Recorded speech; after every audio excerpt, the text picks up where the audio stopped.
नमस्कार। अध्यापक धीरेन्द्र कुमार महापात्र, प्राक्तन सचिव, राज्य प्रवरण मंडली उच्च शिक्षा विभाग भुवनेश्वर। मोर दीर्घ अध्यापना समय मध्य मु अनेक कथा शिखी, अनेक शिक्षानीति देखी, अनेक शिक्षानीति को तर्जमा करूँ एवं छात्र छात्री मान पाखे पहुँचवा सह देश दशरे केमती से कार्यक्षम हो पार से विषय में प्रचेषा किंतु जो 2019 मसीहा बा 2020 मसीह प्रकाशित वर्तमान भारतीय शिक्षानीति बा जातीय शिक्षानीति एक स्वतंत्र बोली मु मने करे।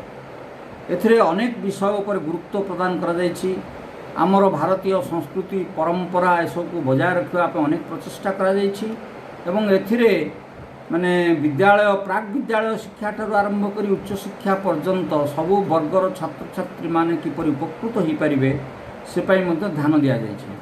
एथिरे छात्र छात्री मान विभिन्न भाषा शिक्षार सुजोग देवा सहित विभिन्न प्रकार कलात्मक और विभिन्न प्रकार कार्यक्रम केमती करें, विभिन्न प्रकार से जोटा कहते वोकेशनल ओरिएंटेड कोर्स स्थानित कर पिला माने किपरि भविष्य में निज गोड़े निजे ठिया पारे और भविष्य क्या प्रति कौन माने बर्डन न होई निजे किपरि निजर गुजराण मेंटे पारे से विषय में यथेष्ट ध्यान दि जाए।